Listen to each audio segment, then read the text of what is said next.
Next, let's move on to dynamic arrays, which are much more common and much more useful than static arrays. You've probably already used a dynamic array, you just might not have known it. In Python and JavaScript, dynamic arrays are the default. In Java, you can use an array list, or in C++, you can use a vector. So let's remember that the problem we're trying to solve here is the fixed size problem. Our static array is a fixed size, but what if we have an array that is dynamic in this case? Now, when we were creating static arrays, we usually have to specify the size. So when we were using static arrays before of size 3, we specified that it was size 3 when we created that array. But in this case, let's say this is a dynamic array and we created a dynamic array, but we didn't initialize any of the values. And with dynamic arrays, you don't necessarily have to specify the size. If you don't specify the size, usually it'll initialize it to some default size. For example, in Java, I think usually the default size of an array list is 10, but that number could be arbitrary and it's not necessarily important. Let's say we initialized a default empty dynamic array. Let's just say it got initialized to size 3 in this case. While the size is 3, the length of the array is actually 0 in this case. We have nothing added to it yet, so we say the length is 0. Now, as we add elements to the end of the array, we call that pushing to the array. So we're pushing to the end of the array. We pushed a 0 to the array. Now we're going to push another element, and what that means is insert it at the next empty spot. So let's push a 4 in this spot. Now with the internal implementation of this dynamic array, it will maintain a pointer, or basically a variable telling us what index is the last element of this array. So we know that the first element is at index 0, the next element is at index 1, and we know this is the last element so far. So we have a pointer telling us that this is where the last element is. We can also use this pointer to get the length of the array. So right now this pointer is at index 1. That means the length of the array must be 2, because remember we're starting at 0. So we talked about pushing, but we can also pop values.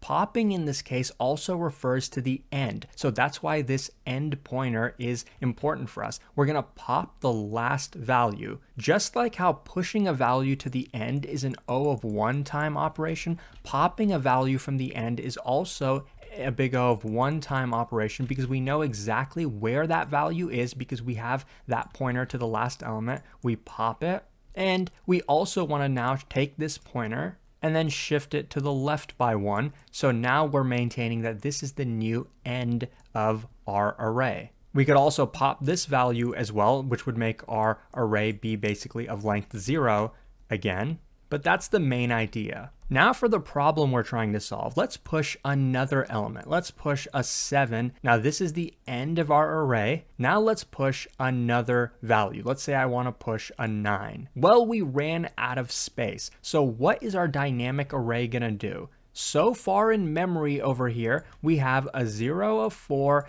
and a 7. We previously talked about why we can't just allocate more memory right next to it. So what are we going to do? Well, we're just going to allocate a brand new array that will be able to contain all of the elements that we're trying to store. What I've done here, though, is taken the original capacity, the original size, which was 3, and multiplied that by 2. So now we have an array of size 6 rather than size 3. We're only inserting one extra element though, so it would have been sufficient to just have an array of size 4. So why did I double it? Well, we'll get to that in a minute. So since we allocated a brand new array, we know it's going to go somewhere in memory, somewhere random, but we don't really care where it is. Of course, it has to be a different location than where our first array is, because this is still in memory so far. And what we're going to do is take all of the original values stored in the array, so over here, and we're going to copy them into the second array starting at the beginning. So if this is at index 0, well, it's going to get copied to index 0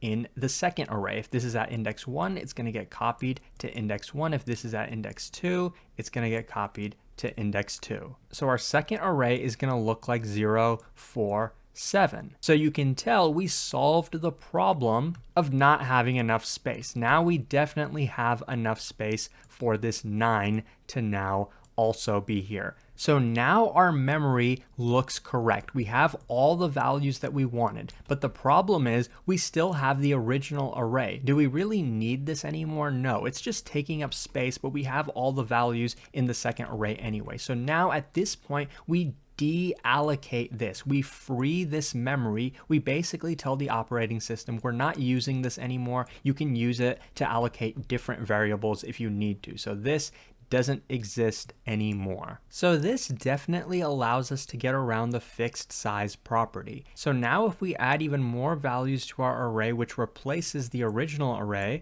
we can keep doing that. Let's add a 10. Let's add an 11. Let's add a 12. If we add a 12, we're going to do the exact same thing that we did before because we ran out of space. Now it's time to allocate a new array, and we're going to make one that's double the length of the original one. So size 12, and then we're going to insert the new element, and we'll have a bunch of extra space to add more elements if we need to, but we might not need to. Now let's get back to one of the questions before. Why did we double this rather than just increasing it by 1 for the space that we needed for the original element? Well, notice how since we allocated a brand new array, we basically did a big O of n operation, because first allocating the memory itself takes a big O of n, where n is the size of the memory that we allocated. But regardless of that, we also had to take the original values from the original array and then move them into the second array. We had to push every single value. So that was also big O of n, where let's say n is the length of the array, meaning the actual values that exist in the array. But what we're used to is pushing a value to the end of an array. In this case, let's say we push a value here, 10, that would have been big O of 1. So what we notice is if we run out of space, yes, we can still add the next value, but it takes extra time because we have to create a brand new array, push all the original values into it, which is big O of n time complexity. That's the reason why when we create a bigger array, we are doubling the capacity every single time. We're not just increasing it by 1, because we're finding a middle ground between not having to allocate a brand new array every single time, but also we don't want to have a bunch of empty space. We could have just created a super large array with a bunch of empty space, right? Like 90% of it could have been empty space, but that wouldn't have necessarily been good because then we're taking up a bunch of memory from our operating system. And if we do it this way, where we double the capacity, we get something called amortized complexity, amortized time complexity. And what that basically means is, yes, it took big O of n to add an element if we ran out of space, but we know it's going to be pretty infrequent when we run out of space. So we can still say that the amortized time complexity of pushing a value to a dynamic array is going to be big O of 1. You can think of it as being the average time, because we know on average it's usually going to be big O of 1, not big O of n, because it's the vast majority of the time we add elements, it's going to be constant time, not big O of n. And there's actually a mathematical proof for why this is the case. In math, it has to do with power series, and I won't go too in depth into the math, but I will give you a high-level explanation for why this is true.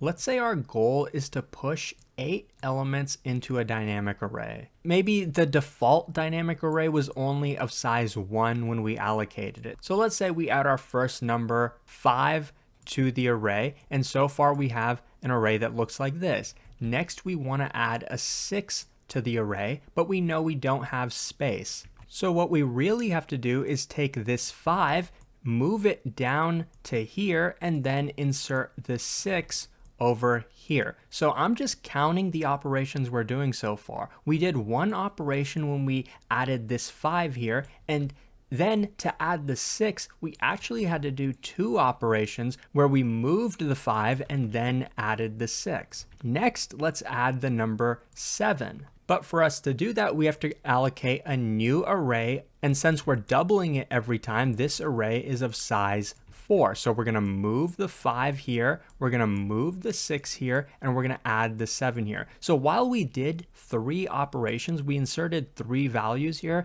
allocating the array itself actually also took time complexity. So allocating an array of size 4 took 4 operations, we can say. And we're going to continue to do this. I'm going to add an 8 over here. That's perfectly fine. We're going to add a 9 here. We know that's going to require shifting all of these. And then let's say I add a 10, an 11, and a 12, which we do have space for here. So let's say it took us an additional 8 operations to actually build this one. Now I'm oversimplifying a little bit because it actually took 8 operations to allocate the space, and then it took another 8 operations to actually move each value into the array.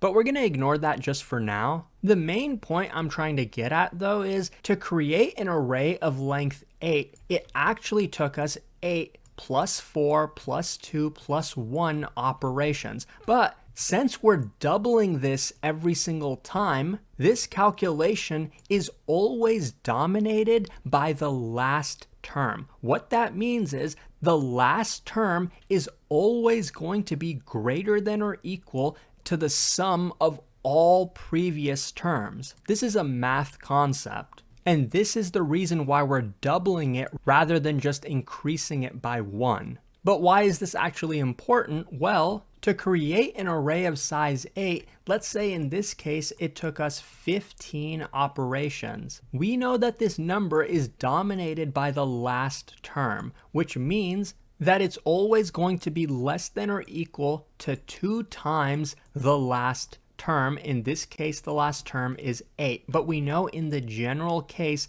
that it's going to be n for how many elements we wanted to push to an array. So we say that this is 2 times n. So in big O terms, we would say it's 2 times n. But with big O notation, we never care about constants when they're multiplying a variable. In this case, 2 times n can be simplified to be big O of n. We don't really care about constant values, at least when they're used in multiplication or addition. So finally, the result that we arrived at is pushing an arbitrary number of values to an array is big O of n time overall, even though sometimes when we have to exceed the capacity, we have to shift a bunch of values. But overall, it reduces to be big O of n, which is pretty much the same that we expected from our static arrays. So as long as we double the size every time that it's exceeded, we do have an efficient data structure when we use dynamic arrays.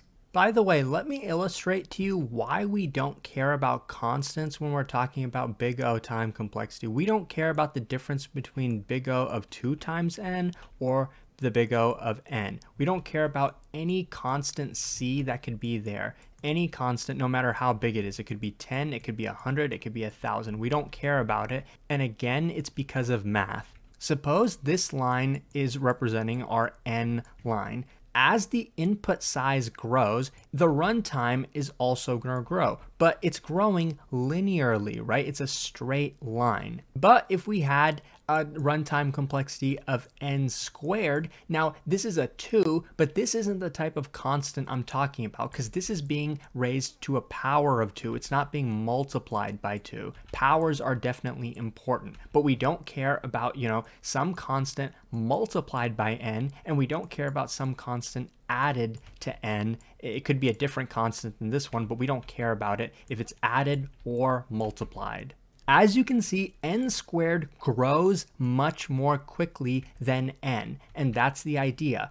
Now for some smaller inputs, it might matter. Now with these, they do intersect at input size n equals 1. But suppose we had a constant here. Maybe we actually have a line like 2 times n. It doesn't matter what the constant is because they are definitely going to intersect at some point, and probably in this case it'll probably intersect at 1.4 or something like that.